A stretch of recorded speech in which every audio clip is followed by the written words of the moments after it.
Listen! I'm the man who the king of the pirates! This is the main goal, the whole reason we are on this adventure in the first place, so that Luffy can be Pirate King.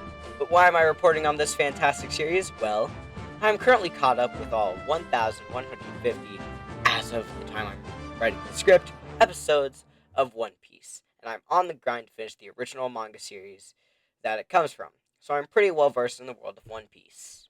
As I said earlier, the title of the manga is called One Piece, since that's the treasure our main pirate crew is after, except we're only focusing on volumes 13, 14, 15, since those are the most recent volumes I had.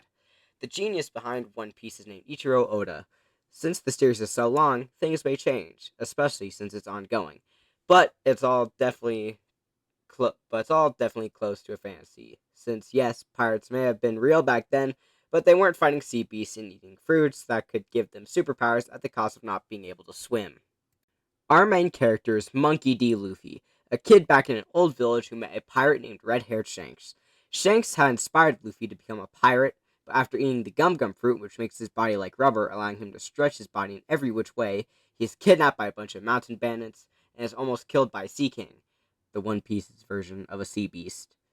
Shanks is able to save him at the cost of his arm.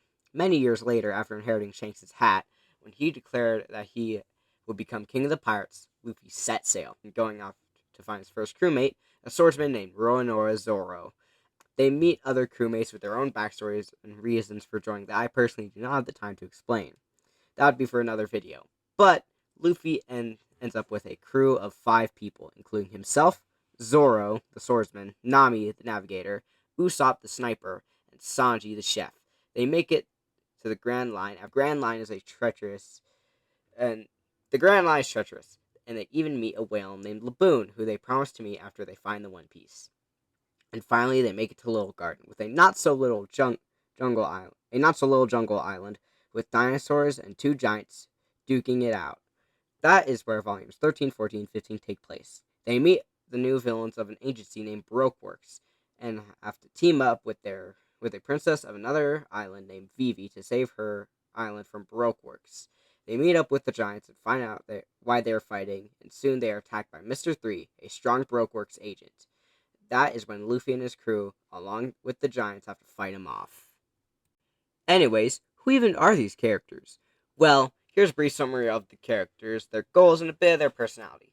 Luffy is the main character. He's really dumb and usually is the one getting the Straw Hats, which is what his crew is called, into trouble in the first place. Zoro is the swordsman. He uses a technique called 3-sword style, where he can put a sword in each hand and one in his mouth to use 3 swords at once. He's also dumb, but not as dumb as Luffy. He gets lost way too easily. Nami is the brains of the Straw Hats. That's why she is the navigator. She gets mad really easily, though can be cowardly at times, because unlike most of the crew, she knows when a situation is dangerous. Then there's Usopp, the sniper. He's really cowardly and makes up lies a lot. Sometimes those lies help the Straw Hats, however, and in my opinion, he is my favorite crew member. Finally, there's Sanji. He's the chef, and in the anime, not as much in the original manga. He's a huge simp, that can get in the way a lot for him. But so far, he is the third strongest in the crew, behind Zoro and Luffy. Sometimes he can outpace Zoro. It really depends on the situation. Him and Zoro have a huge rivalry. The side characters include Vivi, a princess who is trying to work with the Straw Hats. She is like Nami, but less irritable and more willing to fight. Then there are 2 giants, Dory and Bragi.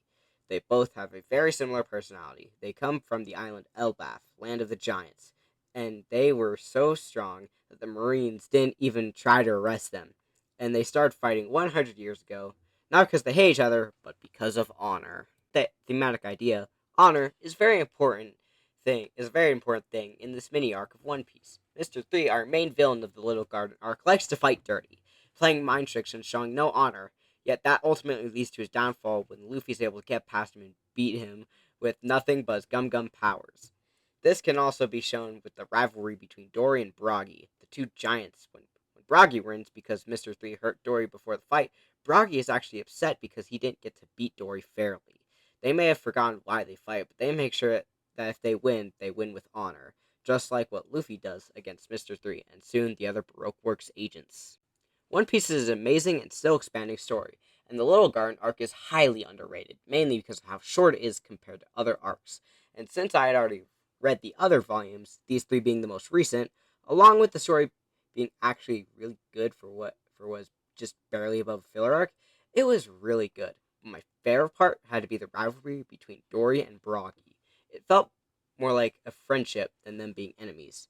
And besides, the fact that One Piece is a still expansive story that isn't even finished yet, the fact that in this story the main characters don't really need to learn that honor is much better than deceit, even if showing honor is harder, is more like the lesson is being indirectly taught to only the reader through the positive actions of Luffy and the others. And me personally, I would definitely want other people to read One Piece, not just the Little Garden arc, the entire thing, start to finish. Watch the anime too if you find it interesting. It's a really good story about pirates. And since I'm caught with the anime, all I have left is to read the manga. So yes, I will be trying to catch up with the manga as best I can. And now this might be me more and this might make me more critical of other books just because of how good One Piece is. But all in all, One Piece is good. You should read it. Goodbye.